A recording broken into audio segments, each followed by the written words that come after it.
Hello everyone, and welcome to APT University. Today we're going to be discussing the bills of lading feature on inbound and outbound orders within AdvancePro. The features covered today do require that you have the advanced shipping modules enabled, so if you don't see a feature available in your version of AdvancePro, please feel free to reach out to an AdvancePro advisor. So today, let's launch straight into AdvancePro. Let's come in here. Now, what we're going to be doing is we're going to start by entering a bill of lading on a vendor order. So to do this, as you're placing or filling out a vendor order, I'll just go ahead and choose a vendor. What you can do is get your items on and go ahead and save that vendor order.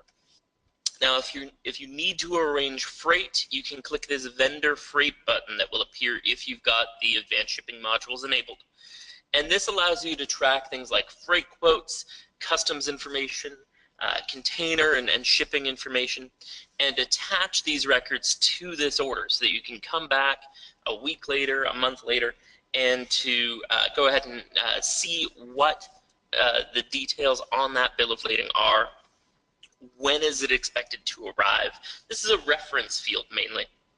If you'd like to learn about entering final freight costs with respect to getting your landed cost and getting an actual bill made for your freight provider, feel free to check out our landed cost video.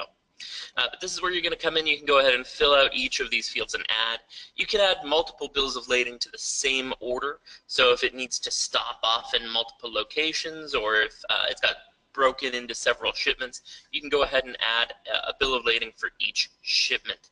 This is where you can go ahead and add that information. So that just touches on how to do it for a vendor order. Let's talk about an outbound bill of lading, because this is it requires a little bit more setup, and obviously you want to be able to provide these documents to your freight providers for outbound shipments.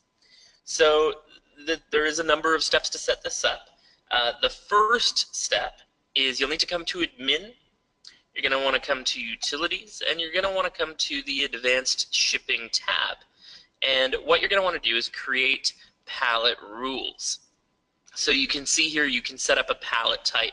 I've set one up to work with limits by weight or by the dimensions of the products that are added to this pallet. So here this pallet has a 1,000 pound weight. If we try to add more than 1,000 pounds worth of product to this pallet, we'll get a little pop-up that says, hey, this pallet is full. You can override it, but it is a base rule there.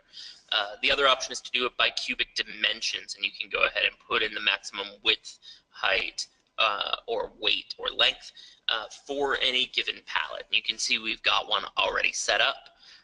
So you go ahead, you set up the rules that you would like each pallet type to follow. You hit update or save, and then you've got that pallet type saved. Once you've got all the pallet types that you're going to be using, we're going to go ahead to the second piece of setup, which is actually the bill of lading setup. You're going to find this on Warehouse under BOL settings, and this is essentially your headers for the bill of lading itself. So the bill of lading has a lot of customizable fields within it, and here you can give a title to each of the columns that you're going to see in your bill of lading.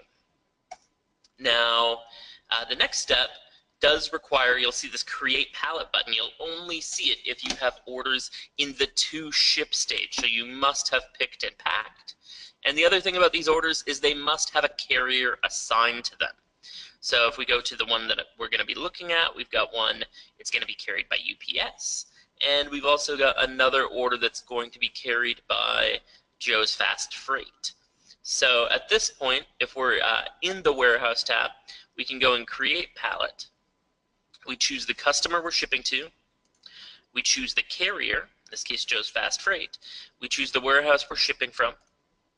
And we choose the pallet type that we created in the previous steps. We'll go ahead and search, and it'll look for items going to this customer across all the orders in the to ship stage and to this carrier. And now we've got these items, we can go ahead and add them to a pallet. So I'm going to go ahead and check that off.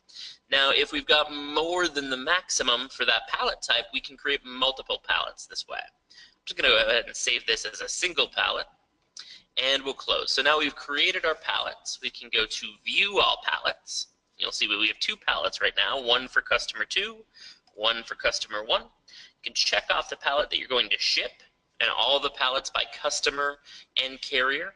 You'll want it to be the same customer and the same carrier throughout all the pallets you check off. And now you can click Print BOL.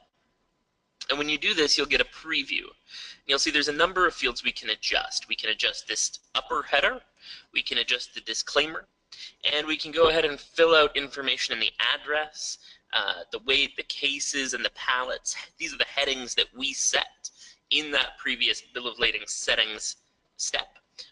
We can put in things like a shipper number, a carrier number, the date shipped, and the route number if we like as well. And I'll show you what this looks like when we finish the document.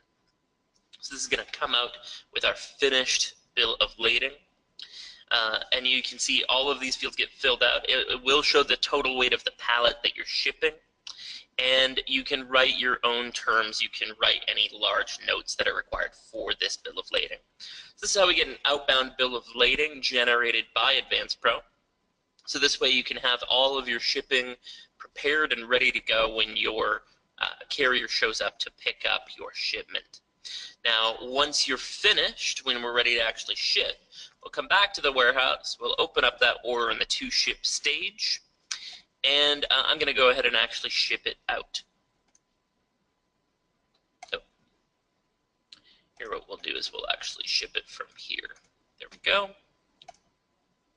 So those are getting shipped out automatically, and we're also printing off any shipping slips that we might need.